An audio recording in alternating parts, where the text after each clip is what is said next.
right, good afternoon, and thank you for joining BlueSnap today for our webinar, Increasing Your Business Resiliency During and After the Pandemic. I'm April Grudier, Director of Global Partner Strategy at BlueSnap and your host for today. Before we get started, just a couple of logistics. First, we are recording today's webinar and we will send you out a link post-event. Also, if at any time you have any questions for any of our panelists, please submit your questions in the question box to the right of your screen. We will do our best to get to everyone's questions, but if we are unable to do so during our panel, we will follow up with you post-event. So let's get started. Today, we will be discussing how businesses can pivot and stay competitive in the face of a global pandemic. Joining us today for our discussion are three guests with a wealth of e-commerce experience.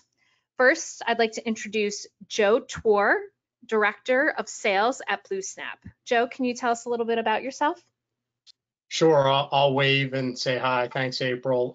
So Sales Director at BlueSnap, also the ping pong champion at BlueSnap. I think that's why I got voted to participate in this panel.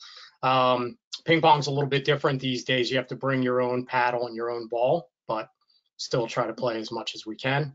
I've been working in the fintech space for about 20 years now, and super excited to jump out of bed every day, working for BlueSnap and helping our partners and businesses during these challenging times really get online, optimize, and improve their payment acceptance no matter what their use cases are. Well, thank you for taking the time to join us today, Joe.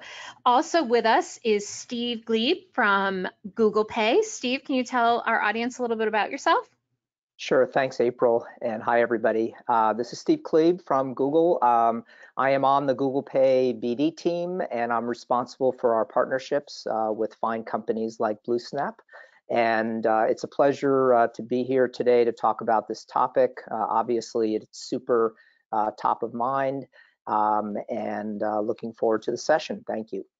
Great. Again, thanks for joining us, Steve. We're very happy to have you here. And finally, joining us is Becky Parasato from Acro Media. Becky, can you tell the audience a little bit about yourself? Sure. Thanks for having me today, guys. I'm Becky Parasato. I'm the Director of Business Development at Acro Media. Acro is a group of e-commerce consultants and engineers.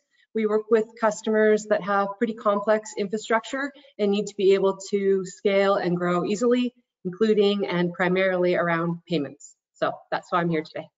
Great, thank you. Again, thank you all for joining us today. So let's jump in. So Joe, can you get us started and just tell us a little bit about where we are now in July 2020 in the middle of this global pandemic from an e-commerce perspective? Sure.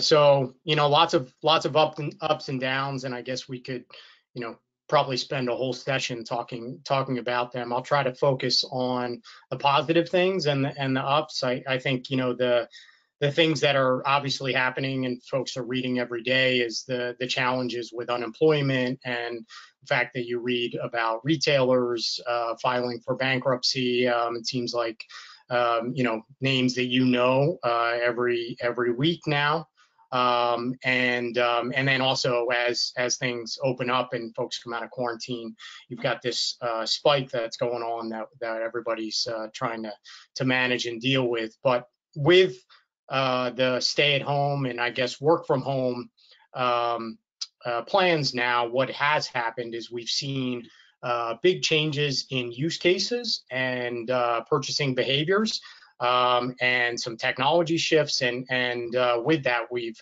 had some pretty big jumps in e-commerce spending and some trends in that we'll talk more about here. So that's kind of the positive, is you have a lot of businesses now that are shifting to e-com and seeing some really great results. So some examples of these shifts is we worked closely with our partner who does Count, who does our the global fraud protection for and scoring for the transactions, and we listed out with them, some of the top selling examples. So here, crafts and wine is one example of some obviously significant spikes in April, but also dramatic jumps as things continue here. I think the neat thing about these, one on the wine side, some use cases there. I mean, certainly the Total Wine app is getting a tremendous amount of use and penetration, but I think the more interesting one is actually arts and crafts with kids being home, and you look at some of the shifts and innovative things that guys like Michael's Arts and Crafts that have been, just very much traditional brick and mortar, shifting to do things like camps online for kids, new rewards programs, and just all of the different use cases with things like order online and curbside pickup. So that's a big part of what we're seeing here. Another example, you probably have seen all the big adoption and increases in pets and really the attention that our pets are getting. And so this is another neat one where you've had some kind of use cases, I would say, change, where adoptions of pets and then new businesses or new business scenarios, like even recurring for supplies, treats, and things like that, are making a big impact on recurring revenue for these pet supplies providers. Sporting goods, I mean, this is kind of the obvious one with the fact that, nobody's able to go to the gym anymore. And so kind of goes hand in hand with a lot of the increases in the DIY stuff that folks are now buying online and, bringing into their house and then setting up their routines in their house. And certainly sporting goods is, a big part of that. We now have TRX bands hanging, in our house because you can't go to class anymore. And then certainly gaming and streaming is is a big one, and now that we're shifting into the summertime, and you've had some very timely changes within the gaming space with some upgraded consoles and all kinds of new games. I think this one is you expected to see an increase in statistics and purchasing here, but it's continuing to ramp up now that you're in summertime. And then I think the neat thing that we're seeing here at BlueSnap is you have a lot of these ancillary businesses that are now popping up to help with, for example, training and camps and things like that, with things like Fortnite to be able to do that, where you're not actually spending money on the game, but you're actually spending money to collaborate within and getting good at the game. So here's the challenging, bad news parts, I guess, and this is kind of, obvious, but travel is still struggling, and any kind of events and things like that. And then, as I talked about with the retail, for both, jewelry, luxury items, and apparel, a lot of that is changing dramatically, and having to come up with some new and innovative use cases to try to recapture some sales and revenue. And I think we're lucky to have Becky and Steve talk about some of these scenarios and customer stories. Great. That is a great overview, Joe. Thank you so much. So, we know every business has been impacted by the pandemic in some manner, and it has truly been a transformative time. I wanted to start today's discussion by asking each of you, what are some of the most innovative solutions that you've seen in response to COVID, and how businesses have had to change? And if you've seen more of an impact on the B2B or B2C side. Becky, let's start with you. Sure. So the example that comes to mind for me right away is a B2B customer, and they work in manufacturing and wholesaling luxury skincare products to spas. So spas are shut down and suddenly their business arm is closed down. So the customer demand didn't go away though. Customers still wanted the product. So instead of building out the perfect solution for B2C, they quickly attached a B2C head to their B2B site, so stock and inventory could stay in sync and all that kind of good stuff, and then serve their customer. And then the part that I really liked about it was, in order to not alienate their distributors and their customers in the future, the spas, they paid 10% back automatically to the closest spa for any customer that purchased. So a creative way to get the product out to the client, as well as keep the spas happy and generating some revenue during this downtime. Great. How about you, Steve? What have you been seeing? Yeah, so the story that I would share is, I have a friend who owns a mountaineering clothing business. They make really high-end down sleeping bags and jackets. And 99% of their business historically has been B2B, sell through channels, etc. And the moment the shelter-in-place orders went into effect, they were considered a non-essential business and just basically, had to shut down. And they have 50 employees. And so they very quickly pivoted. And so I think the word pivot is probably the super essential word at the moment. So they very quickly pivoted their capabilities and started making masks. And so all of a sudden they became an essential business, and they set up to do e-commerce. I don't recall whether they had already had a Shopify store set up, but they've set up a Shopify store and people can actually go. And of course, Shopify supports Google Pay, and we're very happy about that. But literally overnight, and I've seen a lot of creativity like that happen with a variety of businesses that I'm aware of. So it's been amazing actually to see how people have adapted so quickly. Oh, absolutely. Now, how about you, Joe? What are some of the innovative business changes you've seen? Yeah, I think one of my favorite pivots is a customer who worked in the corporate office construction vertical. So they helped build out offices and did all of the construction soup to nuts for either new offices, office buildings, or expansion globally. And obviously that all was put on hold, but they used their expertise in their supply chain to be able to leverage all of that and deliver things like beds to the hospitals and states and the the health systems that needed beds during that critical time. And a big part of what they did with BlueSnap was they had to also shift and become a lot more nimble and flexible in how they accepted payments for those orders. So they were very traditional, as you can imagine, construction company. There was, with the company, there was a purchase order and they got maybe a check written for them, or, a wire for the purchase order.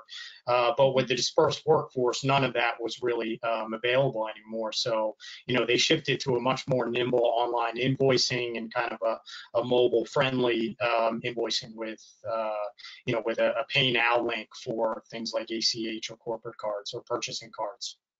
Yeah, that's a lot of innovation that we've seen, but this is still a very worrying time for so many businesses. So what types of things are you all hearing from your clients or businesses that you work with about the most immediate and stressful challenges related to the pandemic?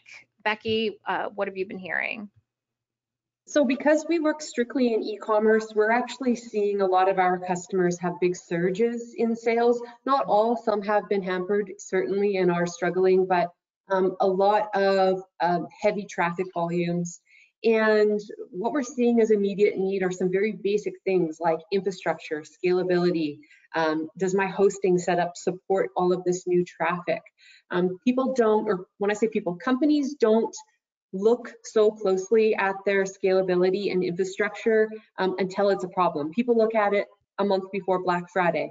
And then they scale back down for the rest of the year. So understanding your infrastructure, having some agility in your hosting environment, doing that boring task that is so important, which is load testing and knowing how many concurrent users you can support. The last thing you want to do is dump off traffic because you can't get them through your checkout flow. You want to take everybody's money right now. You want to serve your customers right now. So scalability, hosting, infrastructure, load testing, all that kind of stuff has suddenly become priority one. Great. Steve, what are some of the most immediate and stressful challenges you've heard about on your side? Well, with the increase in e-commerce and a lot of new merchants coming into the e-commerce fold, unfortunately, there's also bad actors out there. So I think that you know, it has hit people particularly hard. I've been involved in e-commerce for 25 years, and it never ceases to amaze me that, you know, merchants presume that if they get an authorization, like the money's good, and you know they can count on the transaction, you know, money flowing into their revenue. But as we all know, you know, that's not always the case, and unfortunately, desperate times like this have brought out you know, bad actors as well. So while people are adapting quickly, they're also having to come up the learning curve of dealing with the realities, you know, as well. So it's very important that, you know, merchants pick, you know, reliable vendors who have things like, you know, fraud screening, you know, built into their platforms, you know, and the like, and that retailers take the time to understand, you know, what the implications, you know, of those things are. So Joe, just turning over to you, are you hearing anything about immediate and stressful challenges from clients or businesses that you work with?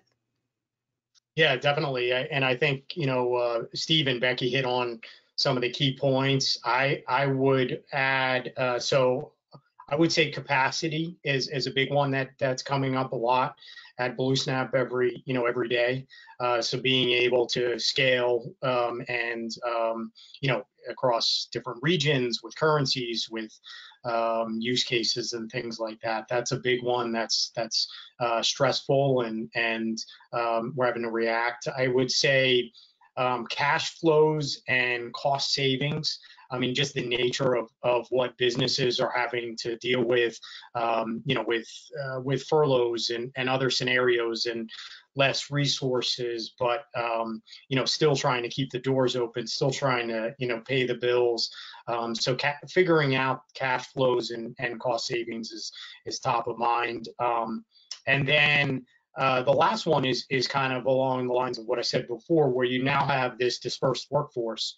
And so having to quickly adjust the fact that maybe you were getting checks mailed to the office, but nobody's at the office getting the mail.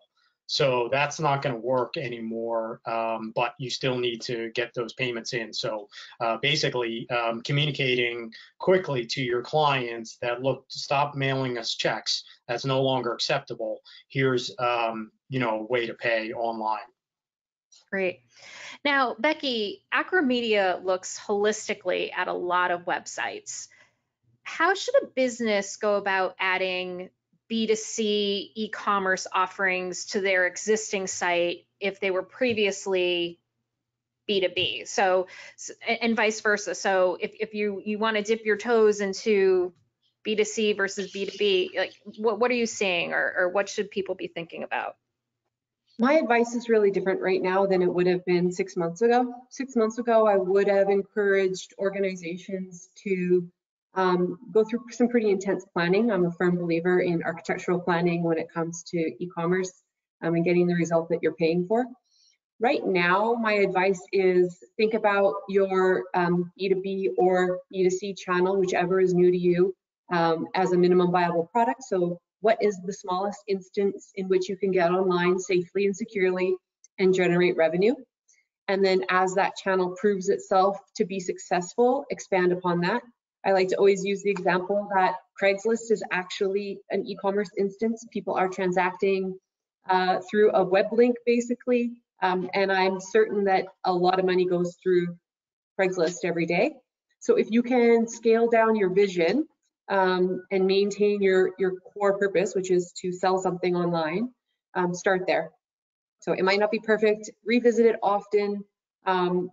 Listen to your customer feedback too. Don't always imagine that channel being perfect how you need it as the operator. Try to think about the customer experience first right now, and then be willing to do a few things manual on the back end. I can't even believe I'm saying that, because that's the exact opposite of kind of what I believe. But right now, automation probably shouldn't be your goal. It should be revenue generation, proving out your new channel in a fiscally responsible way.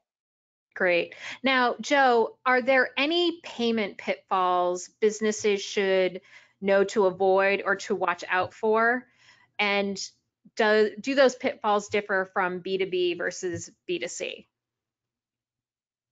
Yeah, good stuff. So I would say, to Steve's point earlier, one of the big scary things in pitfalls is if you're, say, new and maybe you're resource constrained and you're shifting to a new use case of online or concierge shopping, pickup, curbside, things like that, that you have to watch out for the bad actors and the fraud schemes, the card testing, stolen data coming through your kind of new channel, and then having a really big negative impact on the business. So that's kind of one of the big scary things, and just overall, kind of what Becky is saying, really with some of these pivots and use cases, it's never a set and forget. You're going to roll out sort of that minimal viable solution, but you're going to have to constantly iterate and work through some of these challenges, whether it's capacity issues, throughput things, rules around fraud protection, and things like that.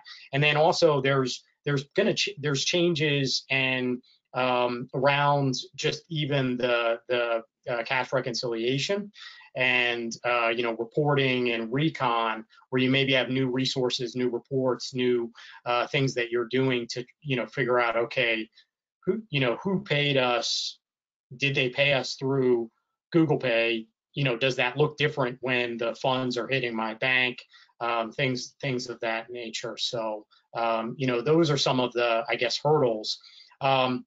There are differences within B2B and B2C. I would say, if you think about kind of, B2C, everything is more rapid, kind of online, do-it-yourself setup is how it should be. Whereas, B2B, you've got maybe larger ticket items that need to be more carefully managed, and you have maybe phone conversations involved or an IVR setup type of a system involved. So it's there are some different kind of integrations and testing scenarios there. Great. Now, this is going to be a question for all of you, but I'm going to start with Joe. So it'll give Steve and Becky a chance to prep. Joe, you talked about some of the winning and losing categories earlier in our presentation. What are some of the hurdles businesses could encounter as they pivot their business to a more winning side?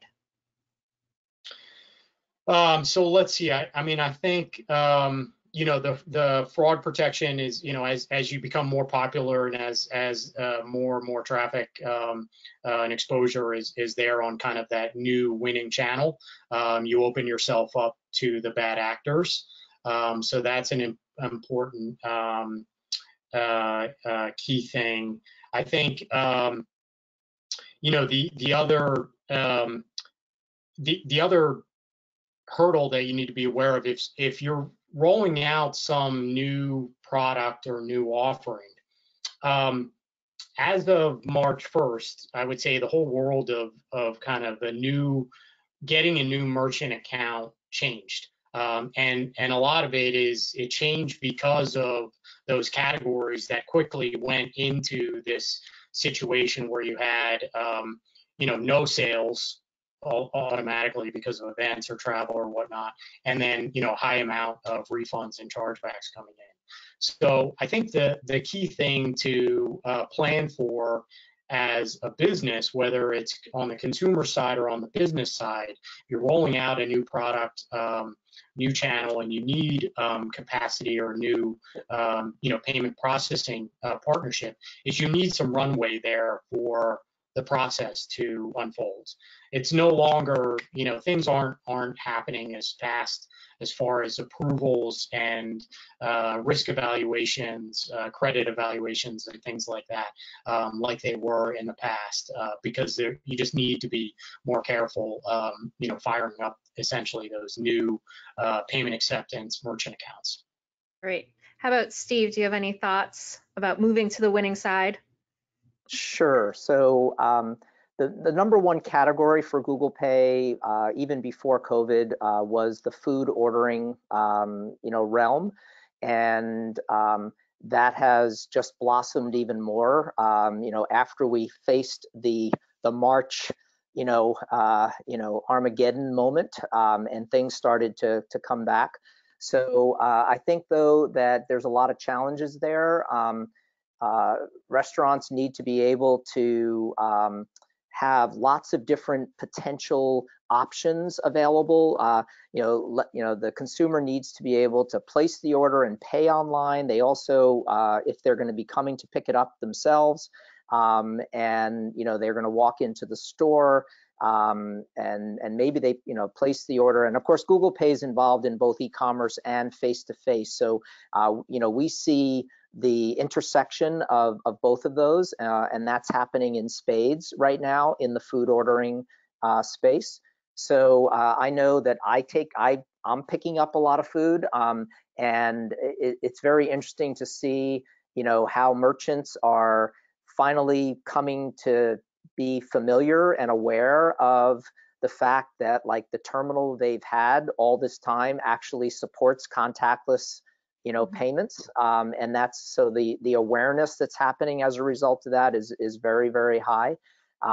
The other thing that's impacting restaurants though is because how do you take all of these orders coming in from all these different channels, and how do they all end up in the kitchen in the proper sequence, etc. I'm sure we've all walked into a restaurant and you see like 5 tablets sitting on the counter, and there are solutions out there for that, but it's merchants have had to adapt very quickly to these variety of things, and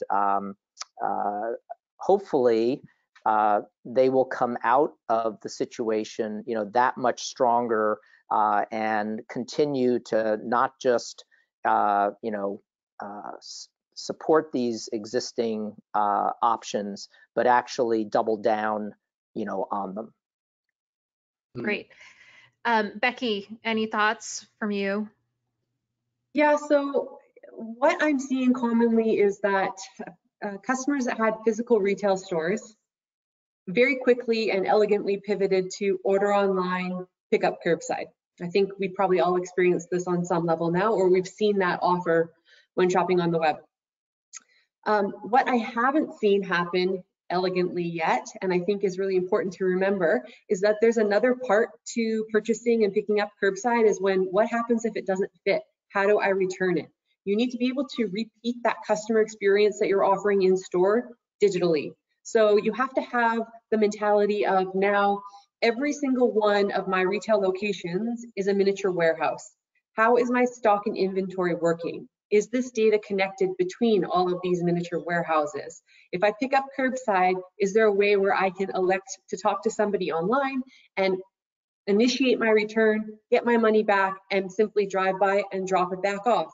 What's your system for this? What's your strategy for this? We're looking at least another year or so of this. We might have another shutdown, we don't know. So let's be prepared for providing that customer service experience that we're really good at in store. Let's be able to repeat that and elevate it online, so that you don't get customers that are leaving frustrated reviews. I bought this, I have no way to return it. This sort of mentality. So track your stock and inventory properly. Easier said than done. I lean towards transactional stock, so stock that can be tracked in any state that suits your business model, not that suits the out-of-the-box stock and inventory solution. And having that granular control really allows you to decide how and when you want your customers to be able to buy and return. Great. Yeah, all great pieces of advice for everyone. Joe, are there any misconceptions about payments that businesses tend to have as they're going through business changes? I think, the big one to reiterate is just how quickly they may be able to get a new account. So that process is taking longer. And obviously with, resource challenges on their side and being able to plug in and integrate and get going with that, that's a big new change, new challenge, and, and misconception. Right. Now, Steve, this is I've been dying to ask you this question. Okay. It's just, so we hear a lot about contactless payments, touchless payments. Should we be talking about contactless payments or touchless payments? Which is it? Well, I personally have come to think that the touchless is really the better way to think about it. Those of us from the industry side, we've had this term contactless, sort of drilled into our head for the last X number of years. But if we turn the chair, so to speak, and think about it from the consumer's perspective, which I think really, we ought to always, lean towards. I think the consumer, they don't care whether it's NFC or a barcode or they're going to complete the transaction, in an app, on their phone. They're now expecting all of these options, and all they really care about, based on all the guidance, is they just don't want to touch anything more than they have to touch. And so I do believe that we're going to see more and more 3D barcode options coming to market, and everybody, is going to have to adapt if they haven't already. One of the phenomenons that's been interesting, again, pre-COVID, but now it's changing post-COVID, or we're not, I wish we were in post-COVID, we're not there yet. Prior to COVID, of course, working on Google Pay for the last X number of years, whenever I would walk into a retail store, like I would go to touch my phone to pay, and 9 times out of 10, the clerk would look at me like I had 3 heads, like, oh, we don't support that. And I would say, oh, yes, you do. Just type in the dollar amount, and they would type in the dollar amount, and I would go like that, and it would magically work. And they would go crazy, like no one told us about that, etc. So that has been an extreme shift. Like everybody now knows, and is compelled to understand, what's going on. So it's it's been very positive in that regard. Yeah, that's interesting because it leads really well into my next question about, how has the pandemic impacted perception and usage of wallets like Google Pay? Well, we're seeing that it has gone pretty rapidly from a nice to have to an essential item to have. So if I looked at our chart recently, a dashboard, and we were steadily organically growing pre-COVID, and then of course March, we had a dip. But then ever since March, it has not only been, back on track, but the slope is now, ever increasing. And the demand from the industry to make sure that they are able to support wallets, like Google Pay and Apple Pay and others, has just accelerated, exponentially. And it, obviously, I've never had to work so hard to give something away for free. But it's been amazing how much just organic interest has been flowing in. Here I thought when the whole thing hit in late Q1 that I was basically going to be on vacation for the next 6 months as it sorted itself out, and it has been anything but. It's been just the opposite. Right. Oh, I can only imagine. Now, we know a lot of businesses have tried to digitize very quickly. And now that they're up and running, Joe, let me ask you, are there things that they can do to optimize their payments? I mean, I think, adding multiple payment options is certainly important. I mean, I think, as you have this dispersed workforce, you have sort of a less, traditional set of workstations and folks within accounts payable and accounts receivable, in their old style environment. So making things, even, pay now links, making sure that they're mobile friendly, making sure that, you're leveraging, easy one-click pay with account on file or card on file type of a thing. I think as they want to optimize, I mean, we're having many conversations now with organizations that are, say, going through their active recurring billing month in and month out, and seeing the sort of non-domestic payers, say from Canada or Europe or elsewhere, raising flags about, hey, I want to be able to pay now in my local currency. So that's become a pretty typical project for us to be able to, train and enable additional currencies where, the end client is able to get the satisfaction and the benefit of paying, with the currency that their bank account or their card was issued in.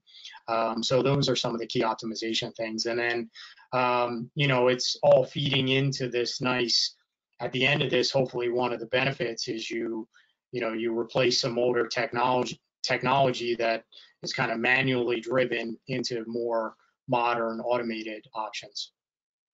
Great. So Becky, let me ask you, how can retail companies prepare to continue to grow and scale and bring more customers to their web portal over brick and mortar as the pandemic goes on? So this is going to be more on the marketing side, I would say.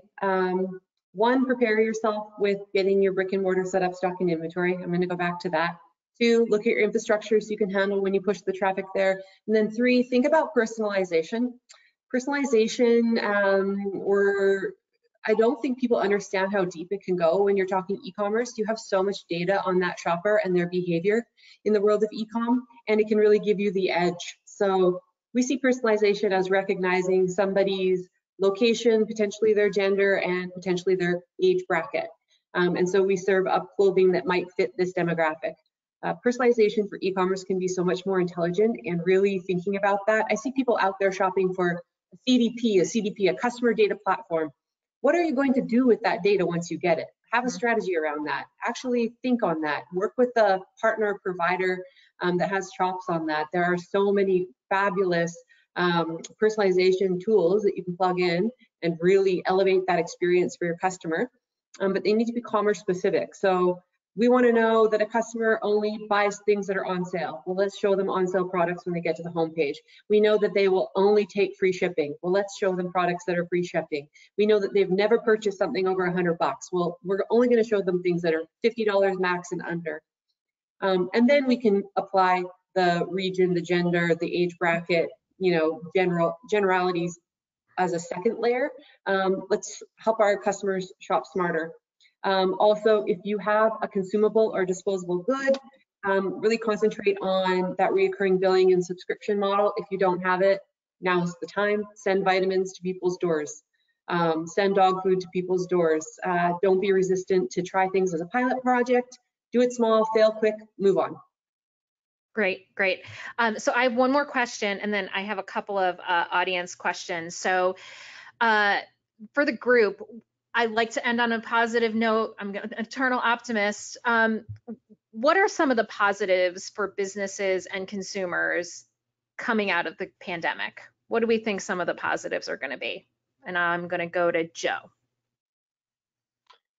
I think, I think the use cases and the pivoting, we're using those words a lot, has created some great innovation here. And I think with that innovation, you've had to adopt or replace old technology, which then is driving, benefits to the business so that they can become more profitable because there's more automation built in. They can have higher customer satisfaction because they're offering up the right currencies and payment methods and frictionless options to their shoppers or their clients.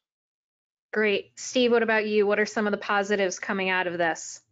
Well, I would say the biggest positive is just the realization of every business that they have to take the need to transform digitally more seriously, and so and that having flexibility is critical, and I think those are two like really serious lessons learned. And I don't think it will be forgotten. Like a lot of other times you have a crisis and it passes in a week or so, and like very quickly, like everything just snaps back and people are right back into their business as usual, mode. Well, the challenge here is we all know this has not been over quickly and it's not over yet. And so I think some of these changes and also in consumers, consumers' behavior changes are something to embrace and now take to the next level, rather than, desperately wanting to get back to the way it was. So I think there's a very unique opportunity, that people are now, they have a heightened sense of awareness and they're willing to try new things. And, let's take advantage of that. Great. Becky, positives from you? I like seeing the creativity of quickly sprinting up a new channel, and I hope that companies have learned that they can make money direct to consumer, or they can make money by teaching their yoga classes virtually, even though their gym has reopened. And they take what they know and they expand on it. So instead of trying to start a second business to earn more money, you're just diversifying what you're already good at. And you didn't have the opportunity to overthink it with leadership and stakeholder reviews and water down the idea to something that was kind of, you got live quick, here you are, you're now selling on Amazon, eBay, Target, B2C, B2B, and you're teaching yoga online. Great, which ones are making you money? Let's focus on those now. So new channels have been amazing, and I'm excited for our customers that have been forced to open them up. Great. Okay, one quick question for everyone else who submitted a question. We will follow up with you post-webinar, but Joe, quick question for you. Can you talk quickly about split or installment payments as an option in the economy today? Yeah. So just briefly, I would say it's one of the hottest focus areas because of this whole, the challenge with just cash flows, unemployment, things like that. So, buying more expensive goods or services online are getting split up into installment payments. And we have a partnership with a company called Split It, who does that very elegantly. So, if it's you're buying a new mattress online, for example, you can, divvy that up into, 5, 6, 8 equal installments, using your credit card and take, some of that burden off of the, paying the massive whole amount all in once. Great. Well, thank you. This has been really a great discussion. Thank you all for tuning in. I would also like to thank Joe, Steve, and Becky for joining us this afternoon. I'm so surprised about how quickly 45 minutes went by. I could have talked to you all and asked questions for another 45 minutes. So thank you again for your extraordinary expert insights. Again, we will be following up today's webinar by sending out a recording. Also, if we were unable to answer your questions during the webinar, we will be able to reach out to you with some answers post-show. In the meantime, if you are looking for additional resources, please visit the Resource Center at BlueSnap.com. Thank you, everyone, for joining today. Thanks, guys. Thanks, April. Bye. Bye, Joe. Bye, Becky. Bye.